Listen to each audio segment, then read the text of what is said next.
once again, are always at the whim of technology. And I have new reading glasses. I don't know if I need the reading glasses or not. They seem to help, but we shall see. We shall see. So we are continuing in our study of the Shulchan Aruch Orach Chaim in the Mishnah Berurah. We are in chapter 157, and we are starting a brand new topic. This new topic is the time of setting the meal, and we're also going to talk about hand washing. So we're going to start first of all with the time of setting the meal times, right? So we finished davening, you've gone about your day, you set some time up for learning, as we learned in 156. Now we're on 157, Kuf Nun Zayin. It has one sif, and it says when the time comes for the fourth hour of the day, okay, so you've had your time, so that's the time to have the meal, right? So basically after 9, 10 o'clock in the morning, good time to have a meal. And if you are someone who's a learner, then you can wait until the 6th hour. Okay? All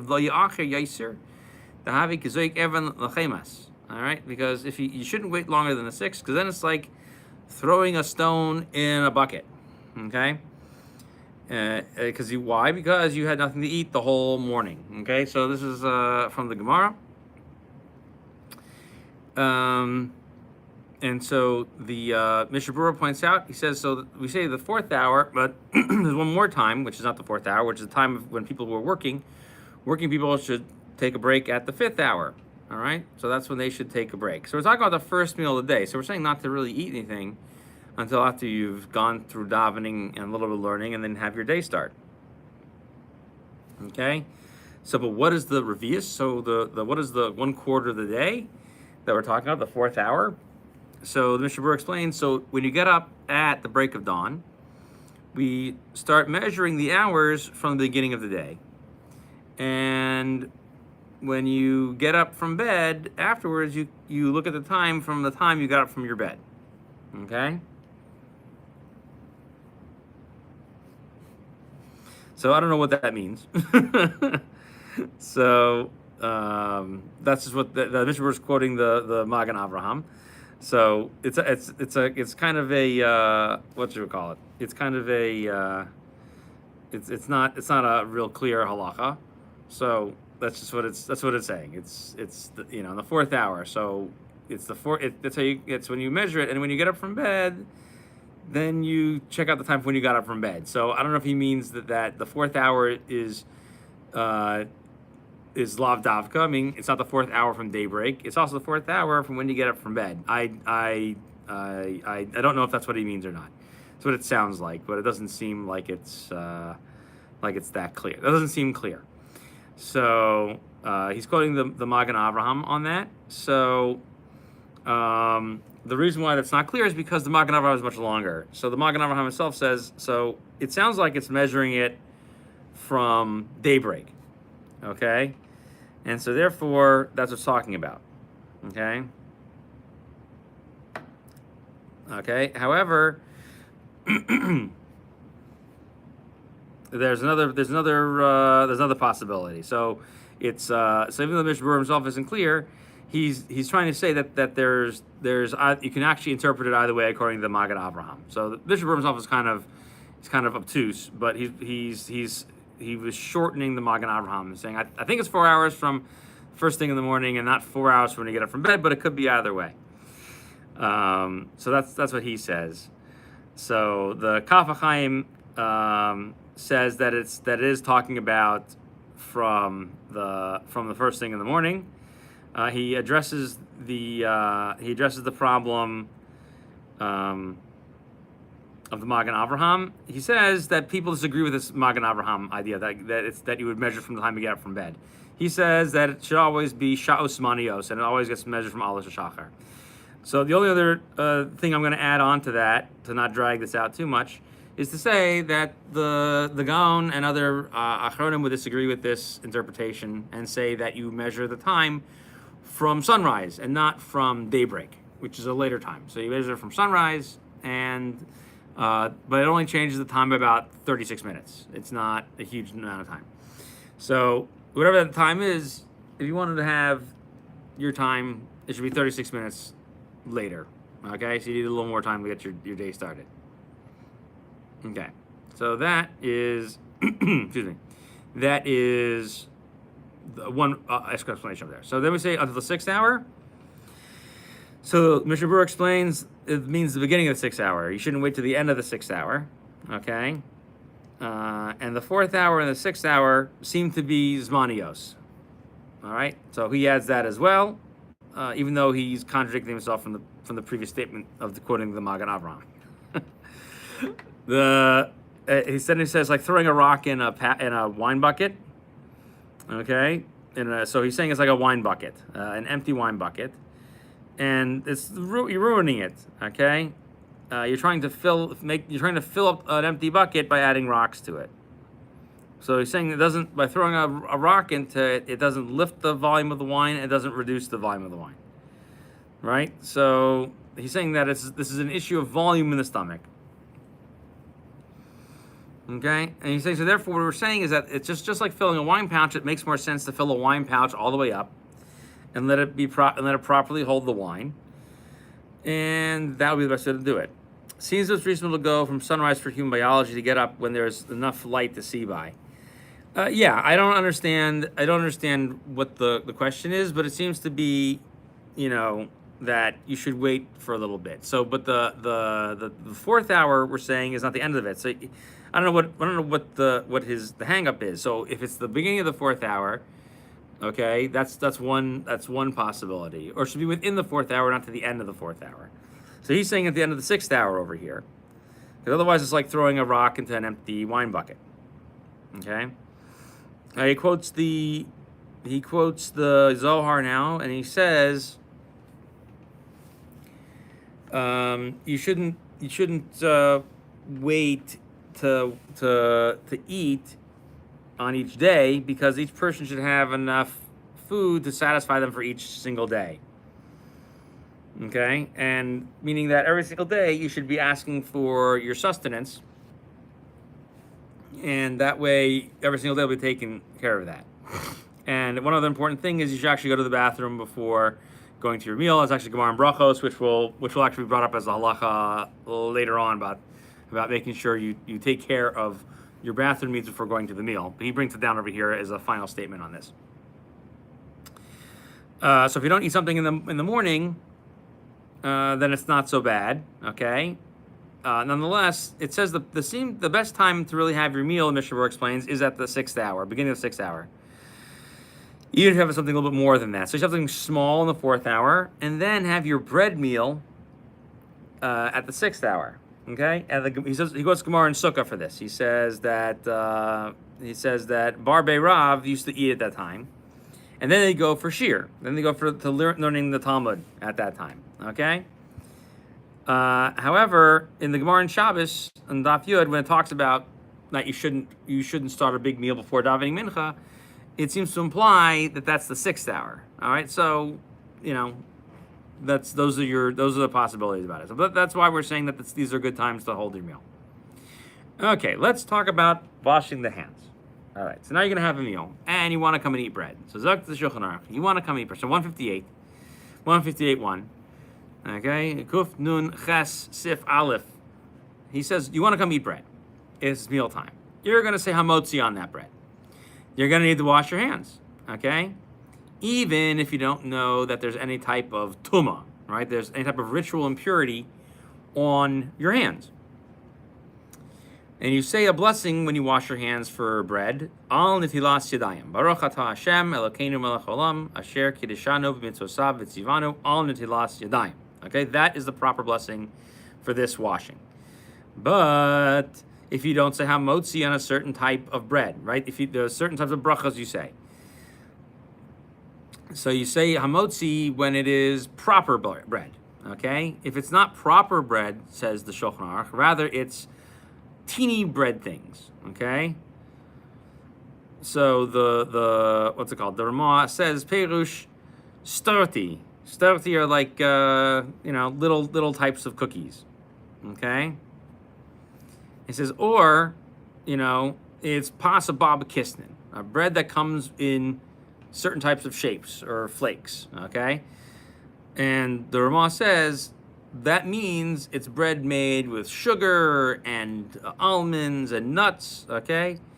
And you don't make a real meal out of that, you don't have to wash your hands. So when you want to have a meal and you're going to have bread, you're going to want to wash your hands. That's the first thing. Mishnah Berurah explains.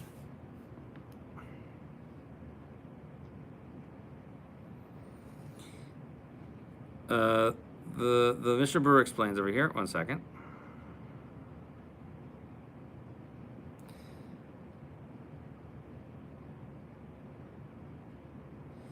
All right, you want to come and have bread. So the reason for washing your hands comes for two different reasons.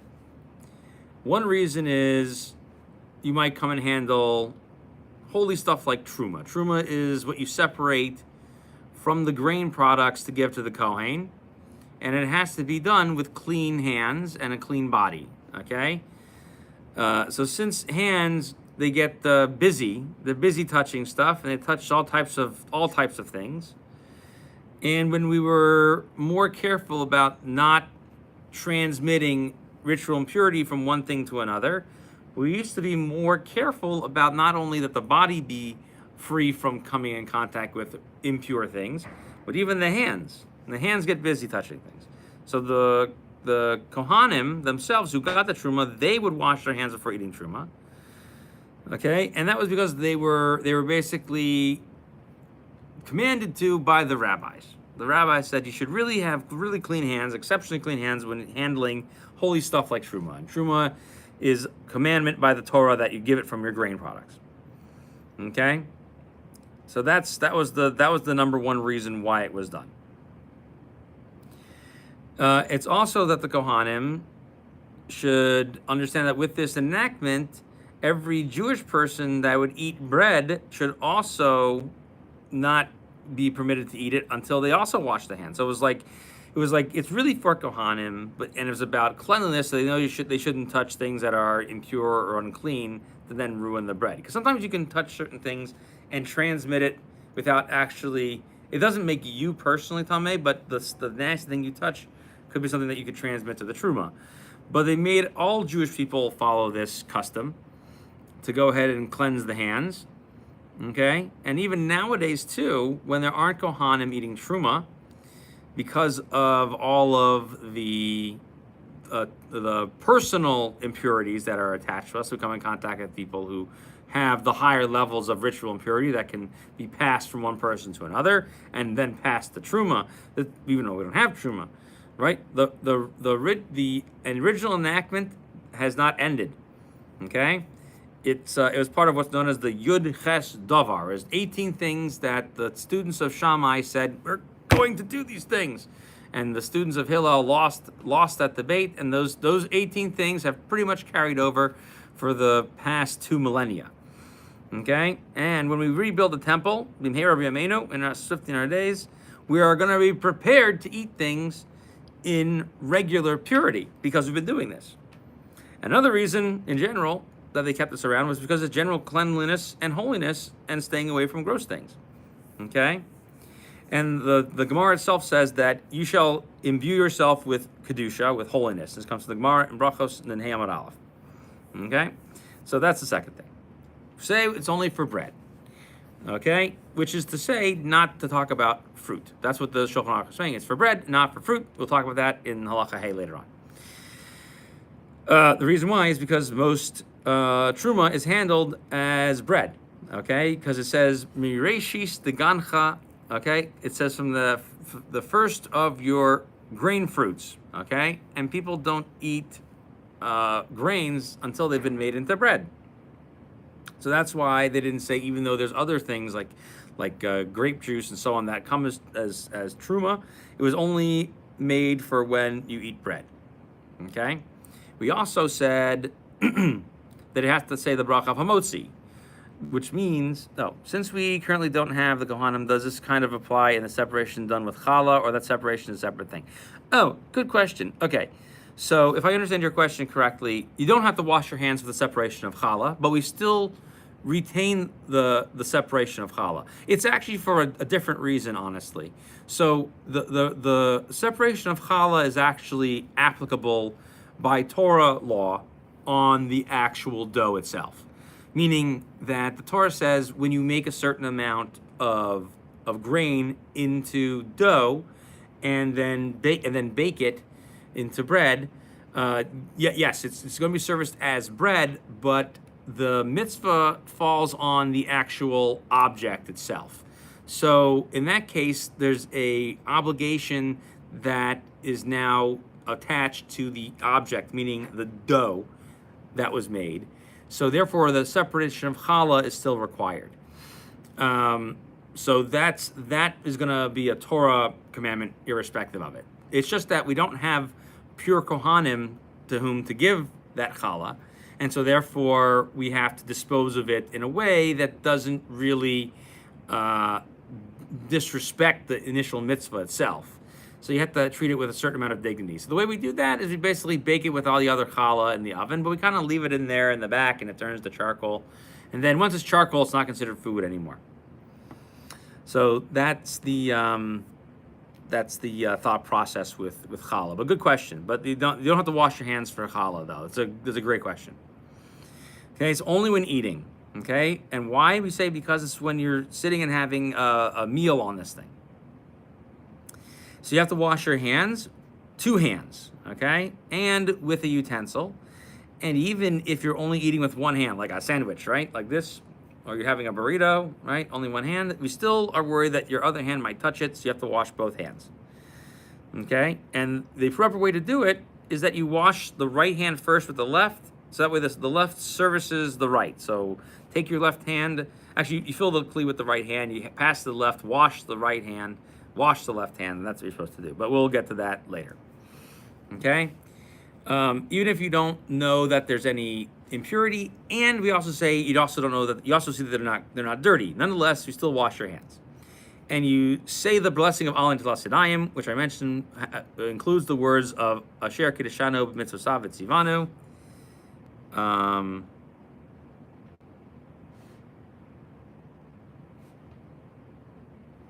That is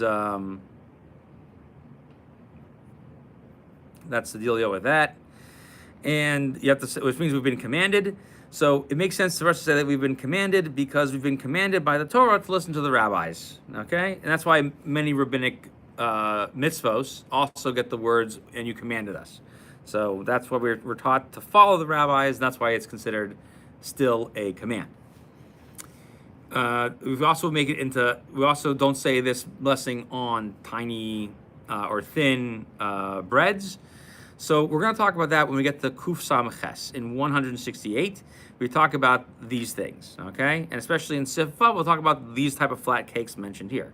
But what the Shulchan Aruch is trying to impress upon us in this case is that even when it's made from the same 5 grains that we would make everything else with, okay? Since it's not made as it's not made to serve you as an actual meal. It's not considered a meal where you're sitting down and really, having it and sitting down. It's more like a snack. So those type of things that are like a snack that you would just grab and just nosh on, right? You don't have to wash your hands for that. Okay.